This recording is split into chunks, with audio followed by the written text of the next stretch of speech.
Hi, my name is Earl Carey. I created this blog so that you can follow along with me in my adventures in bushcraft in the Bahamas.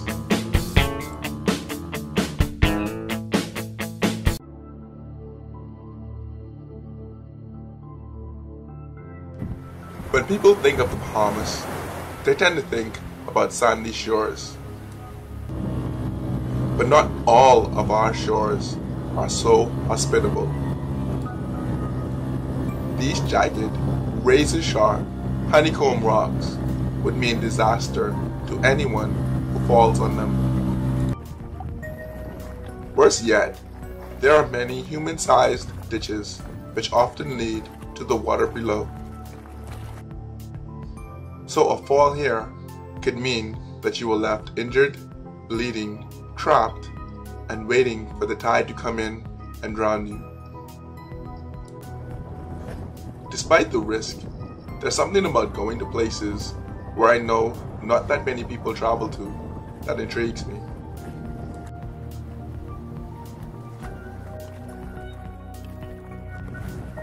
Eventually though, hunger sets in.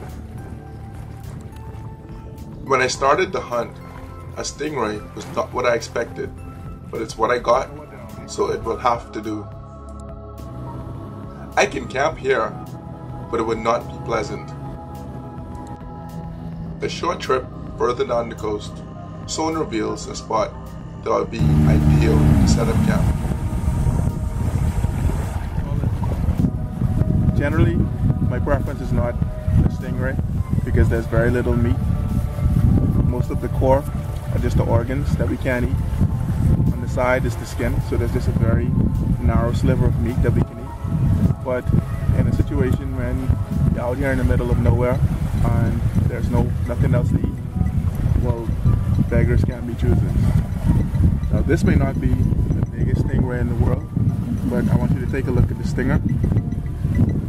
They still can do a lot of damage. Now these animals generally aren't predatory, meaning that they're not going to usually go after you to hurt you. However, if you're walking along in the water, these guys, they like to bury under the sand and camouflage. And if you happen to step on one, then this would be a very nasty surprise.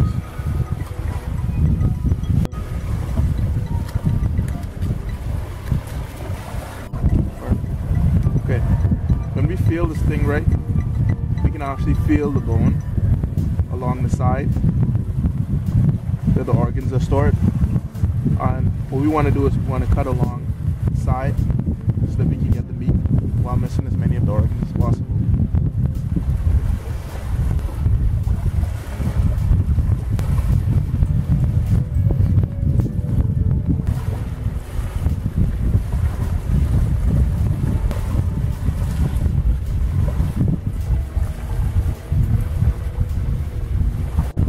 Okay, so what you can see is I've cut the meat from along one side of the stingray, and that exposed the inner cavity where a lot of the organs are. So what I'm going to do is I'm going to get rid of these.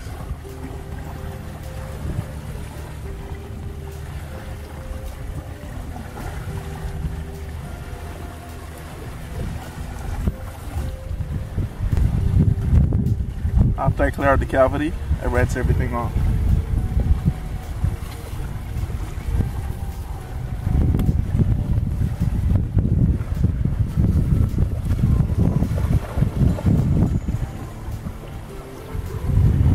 Now, we'll salvage the meat from the other side.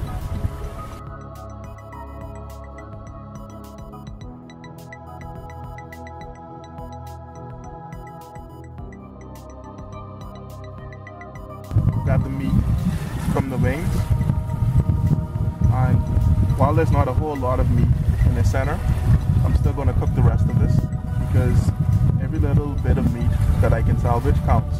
When you're in the wilderness, forget counting calories. Every calorie, every protein, every carb that you can get, you take what you can get because you need it to survive. Now we're going to get a fire going so that we can cook. It's time for lunch.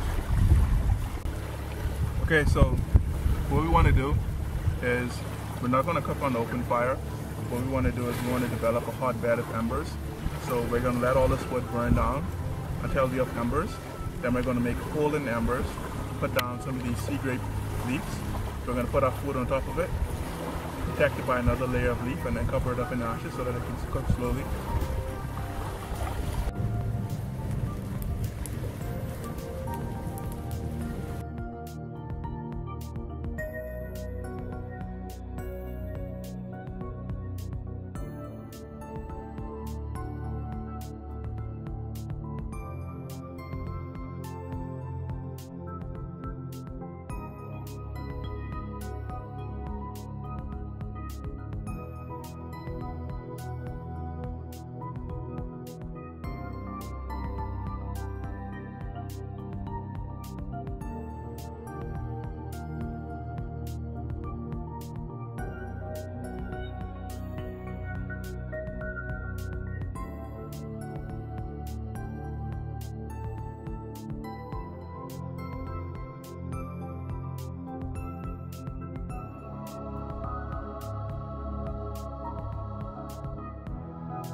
We didn't put any seasoning on the stingray. All of our flavor is going to come from the smoke from the fire.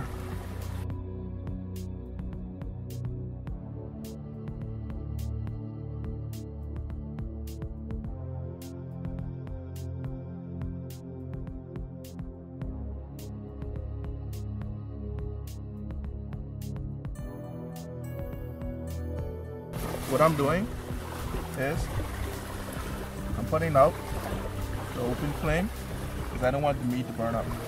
So notice that the fire is gone, but we still have smoke. What we're left with are the embers, and the embers is what's going to cook our food.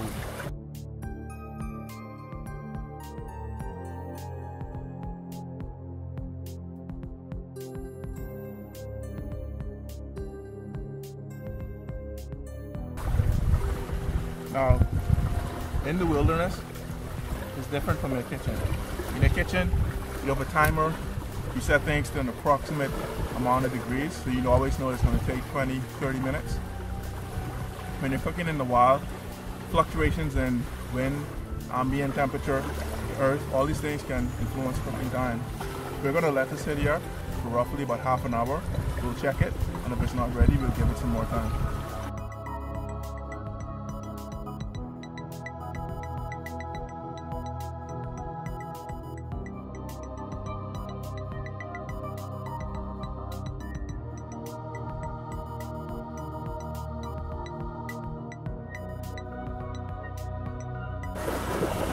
Okay, so our stingray has been cooking for about half an hour now. Even though there's no outward flames, I can tell you that the heat coming off of this is ridiculous. So I know it should be getting a good cook. Now, as I expose it, I want to be careful because there's a lot of hot embers underneath here, and by exposing what's below the soil, the air, could cause the fire to flare up, so one always has to be careful.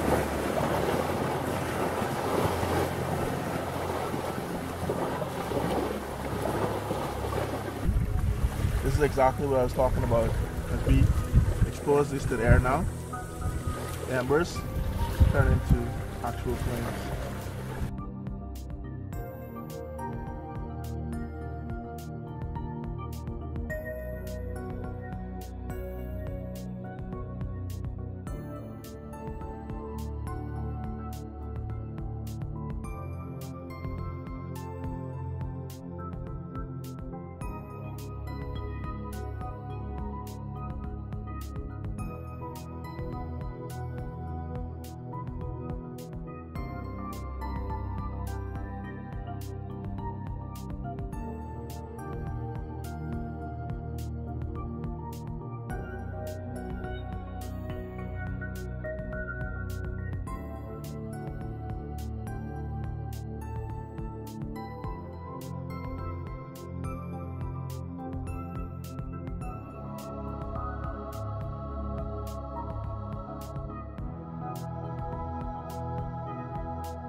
Okay, so we left our stingray cooking for roughly about half an hour, and now it's time to taste. I can tell you that it's incredibly tender.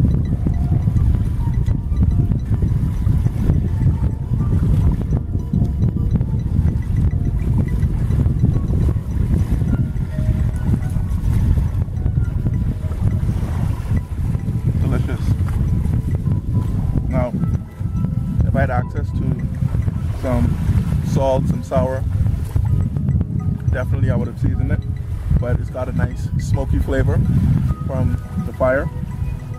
It's definitely fresh. Now in the wings there's some very tiny bones, but they're easily chewed up, sort of like when you're eating a sardine. So all in all, it's quite a pleasant meal.